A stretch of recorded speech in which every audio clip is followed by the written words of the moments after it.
कंठशिल्पी human सागर को मृत्यु मामला तदंत दाबी कले पत्नी श्रेया मिश्र। पुणे उठिला कंठशिल्पी ह्यूमान सागर को मृत्युर तदंत दाबी। एथर ह्यूमान को पत्नी श्रेया मिश्र तदंत दाबी करिसेंते।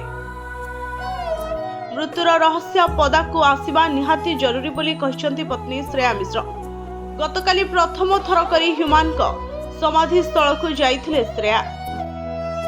ह्यूमान सागर को स्मृति उद्देश्य रे रविवार संध्यारे टिटलागढ़ बॉयज हाईस्कूल पड़िया ठारे ओडिशा कलाकार एकता मंच पक्षरु एक श्रद्धांजलि सभा आयोजन करा जायथिला। एही कार्यक्रम रे जोग देबाकू ह्यूमान को स्त्री श्रेया मिश्र पहुंचीथिले।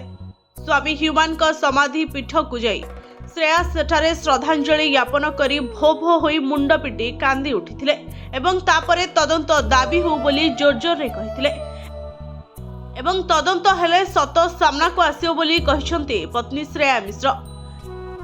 ब्यूरो रिपोर्ट जनता टीवी।